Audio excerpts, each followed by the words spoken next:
सही बच्चों को नमस्कार। हम बात कर रहे हैं class 12th NCERT chapter 5 continuity and differentiability. अब ये एनसीईआरटी नहीं है तो कॉन्सेप्ट तो कहीं भी हो सकता है। ये आज हम डेरिवेटिव की बात करेंगे। Derivative of the function in parametric form, प्राचल रूप में फलनों का अवकलन कैसे किया जाता है। अब आप कहेंगे प्राचल रूप क्या होता है, जरा ध्यान से समझिएगा। अभी तक आप क्या कर रहे थे, जैसे y x का फंक्शन था, यानी y की वैल्यू x के रूप में लिखी हुई थी, तो x यहाँ पर वेरिएबल है और y भी वेरिएबल था। x इंडिपेंडेंट था, y डिपेंडेंट था। तो आप अभी क्या कर रहे थे कि dy/dx निकाल रहे थे, है ना। तो y चूंकि x का फंक्शन था। अभी क्या होगा कि y किसी और का फंक्शन होगा, माने y t का फंक्शन है, x किसी और का फंक्शन है, t का फंक्शन है, और हमने आपसे कहा कि आप dy/dx निकालो। तो आप कहेंगे जब y x का फंक्शन ही नहीं है तो क्या मैं इसको कांस्टेंट नहीं मान सकता हूं? नहीं भाई, y भी t का रिश्तेदार है और x भी t का रिश्तेदार है। तो इनडायरेक्टली y और x रिश्तेदार हैं, डायरेक्टली नहीं है। तो आप क्या करें, y x के पास जाना चाहता है, लेकिन y पहले t के पास जाएगा, x भी t के पास जाएगा, ठीक है। दोनों t के घर में मिलेंगे तब उनका परिचय होगा। कभी कभी आपने देखा होगा किसी रिश्तेदार के यहाँ आप जाते हैं तो वहाँ एक और रिश्तेदार आता है जिसको आप नहीं जानते, तो वहाँ परिचय होता है कि इनको पहचानते हो। बोले नहीं पहचानते। तो उन्हें बोले वो रहे, जो चाचा रहे, चाचा के लड़कुआ रहे, लड़कुआ के नाती रहे, नाती सास रहे, सास के बहू रहे, बहू फूफा रहे, वो का लड़कुआ है, तब रिश्तेदारी होती है। तो वो प्राचल रूप होता है, ठीक है। तो आप करेंगे क्या कि y को t के रेस्पेक्ट में डिफ्रेंशिएट करेंगे, यानी dy/dt करेंगे। फिर x को t के रेस्पेक्ट में करें, dx/dt करेंगे, और dy/dt और dx/dt को डिवाइड कर देंगे तो आपका dy/dx मिल जाएगा, ठीक। ये प्राचल इक्वेशन का डेरिवेटिव का तरीका होता है। अब आप कहेंगे प्राचल समझ में तो आ गया, लेकिन एक फंक्शन को दूसरे फॉर्म में लिख दिया जाए तो आप ही समझ में नहीं आया। फिर समझाता हूँ मैं, तरीका तो समझ में आ गया ना। मतलब ये जो प्राचल रूप में लिखा है, किसी और के फॉर्म में लिखा है, इसका मतलब क्या होता है, ज़रा समझने की कोशिश करिए। अगर आपको याद हो क्लास 11th में जब आपको कोऑर्डिनेट पढ़ाई गई, conic section, parabola, ellipse, hyperbola, circle, तो वहाँ पर पैरामेट्रिक फॉर्म थे। सर्कल का x बराबर a cos थीटा था, y बराबर a sin थीटा था। पैराबोला का x = at² था, y बराबर 2at था। एलिप्स का a cos फाई था, b sin फाई था।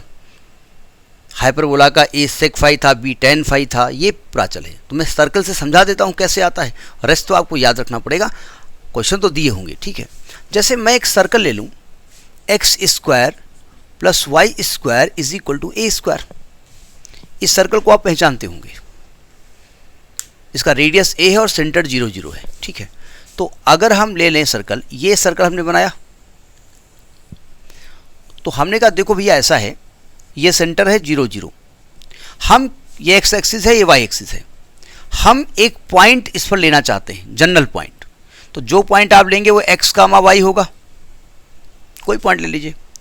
तो इस पॉइंट तक पहुंचना अगर चाहते हैं तो आप कहेंगे देखो ओरिजिन से मैं ऐसा करता हूं कि इधर x दूरी तय कर लेता हूं और इधर y दूरी तय कर लेता हूं और इस पॉइंट तक पहुंच जाता हूं, ठीक है।